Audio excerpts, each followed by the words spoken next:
Hi. Hey. Can we ride those things? Absolutely. There's test drives down here at the other end, so if you go see a solo set, go there, they'll get you all set up for a test drive. Awesome. How many of these things have you guys delivered so far? You know? It's been about, I think, well, that we've officially reported this public. It's been about 200. Okay. If I were to order one now, how long would it take to get one? Where are you? What market are you in? California. Yeah, okay.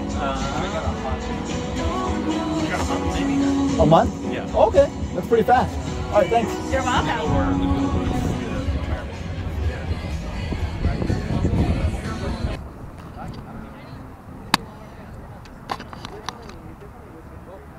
I can trade 2 at once.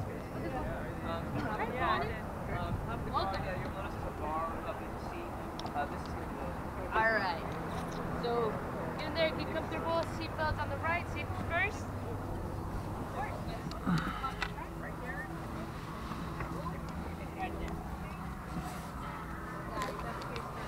Okay, so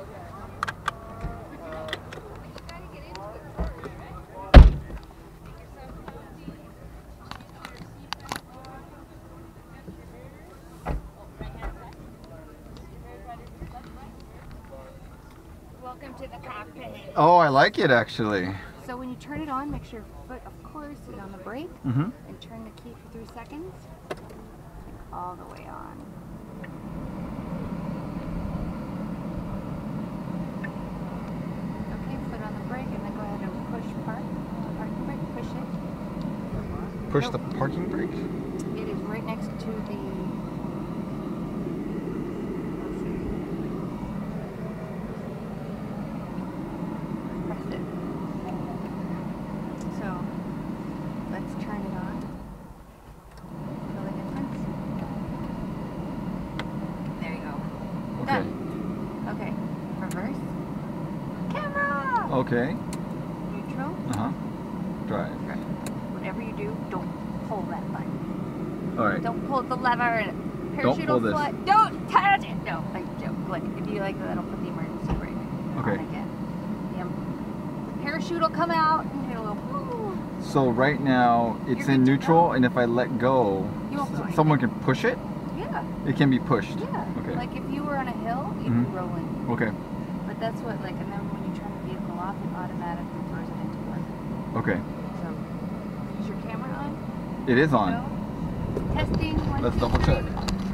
Yes, Red I'm light? on. Good. Your mirrors are good? Mirrors are good. Yeah, you're good to go. You got this. Can I just take off on my own? No. Oh. We have to be like little ducks. Okay, You we can will definitely- follow. Yes. Okay, got it. Be like quack, quack, quack, quack. Using the bumper cars. Don't kill your other drivers. Got You're it. gonna really want to pass them, but just Don't do it. don't do it. Got it. Get the air conditioning, get the seat warmer.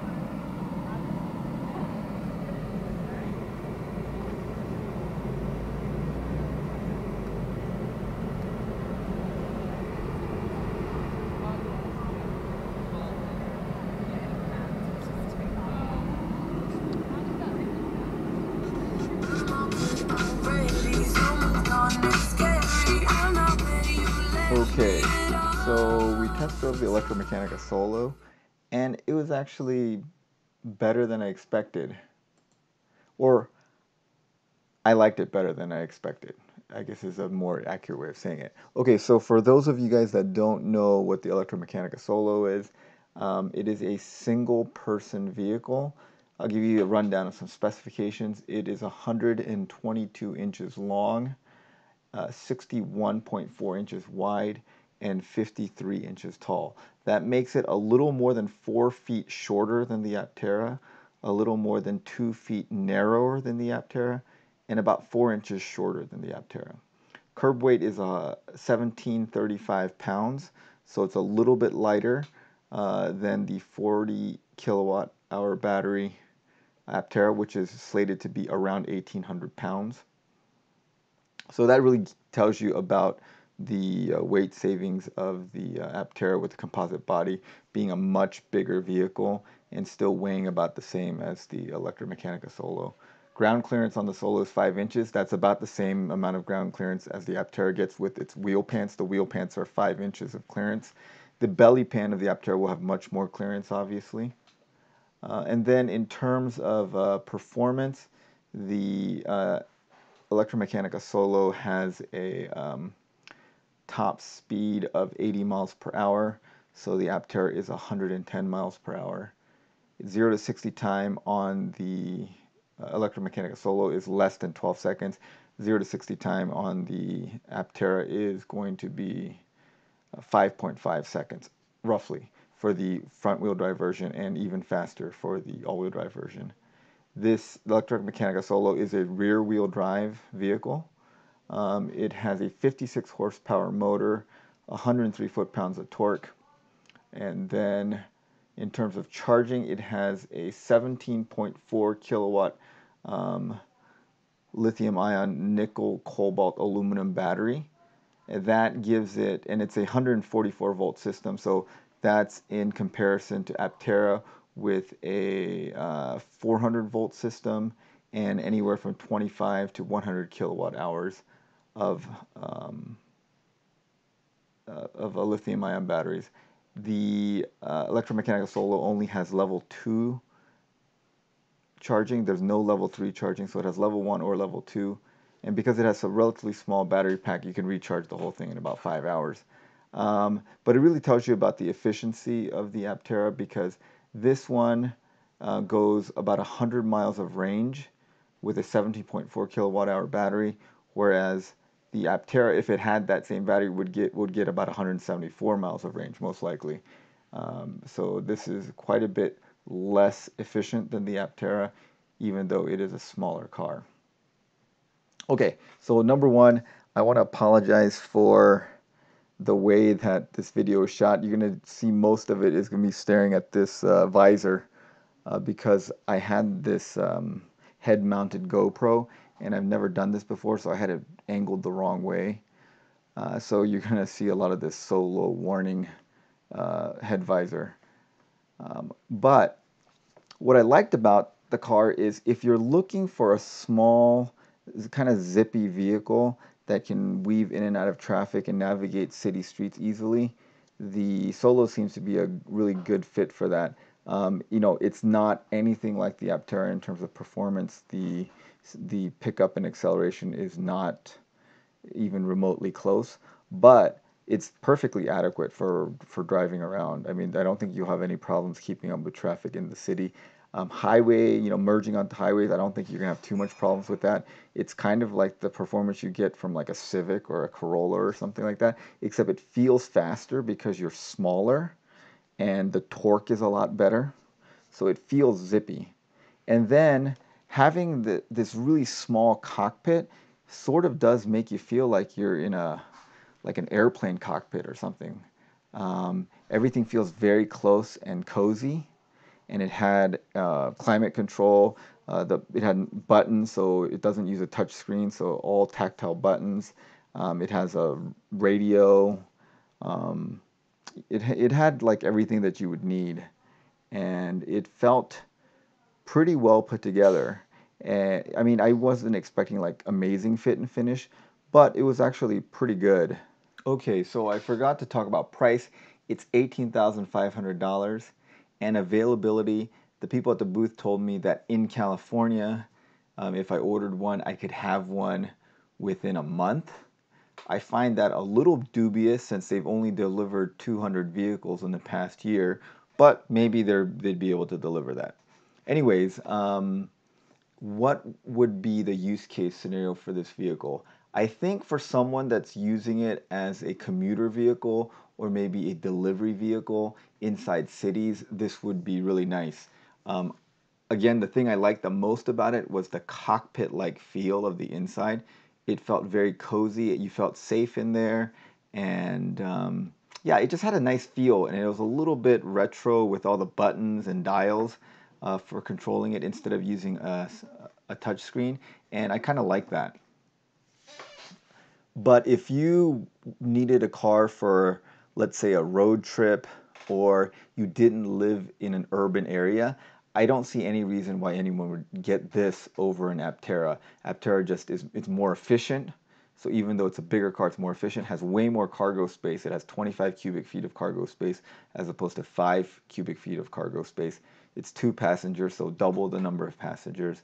And it just feels like even the alpha prototype Aptera feel like a better executed car than the Solo. However, if you live in an urban environment where parking is a little bit more of a challenge, like the Aptera is not really great for tight urban environments where you know, things are a tight fit. It's just Aptera is a very wide vehicle. It's a very long vehicle. So parking and moving around in tight spaces is just not going to be as good in an Aptera. But if you are in like suburban areas or rural areas or need a road trip car, Aptera is going to be clearly the superior car for that. But overall, I was very pleasantly surprised with the test drive. It handled well. Oh, the one thing I did not like about it is the brakes were kind of mushy. And the first time I used the brakes, I guess I almost hit the car in front of me because I expected the brakes to work a little bit better, and they did not. They do work fine. You just have to push harder, and the modulation isn't great. And I had to push it a little more than I expected for the amount of braking power that I expected to get out of the vehicle. So that was kind of a downer. But everything else, like the acceleration, even though on paper is not very impressive, when you're driving it, it feels plenty zippy. And again, cockpit was great. Sound system was fine. I'm not an audiophile, so I can't really comment too much on that, but it was fine to me. Climate control worked well. Air conditioning was fine. I didn't check heat because it was kind of a sunny day in sunny California, and I didn't test the heat, but I'm sure that works fine too. It's such a small cabin that I don't think you need that much power to do the climate control on it. And the seats were comfortable. Handling was fine. I didn't do any crazy maneuvers, but it handled like you would expect. Never felt unstable. So as a single-person commuter car in an urban environment, I think it's perfect. The price maybe is, you know, not the greatest. $18,500 is not a small amount of money. You can probably get a small car from a major manufacturer for the same price. You can definitely get a used Leaf or Fiat 500e for the same price, and I think those may be better deals from a purely economic standpoint. But this one is just fun, and you do get a lot of looks from people, and you'll get some attention because of how it looks. And it's going to be much easier to park and get around in tight spaces with it. So overall, much better than I expected. I liked it a lot more than I expected to like it. Before I test drove it and saw it in person and sat down in it, I thought, well, there's really no use case scenario for this car. Like, why would anyone get this thing and pay $18,500 for it? But after driving it and sitting in it, I think for the right person, someone that needs a small vehicle and likes a kind of a different looking vehicle, and they're only traveling alone, and they want something that's easy to park and easy to get around in tight spaces, and just works. It's a good car, or good vehicle. I guess it's a three-wheeled autocycle. Okay, so wrapping up the ride here, we're pulling in, and we're gonna park the vehicles back for the next group. So thanks for watching, guys.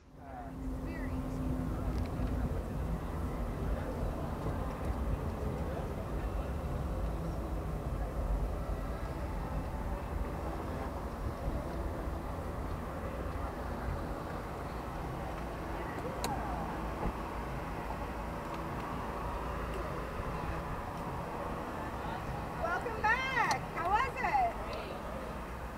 Super fun. So go ahead and just turn off the vehicle if you haven't already, and leave the key inside.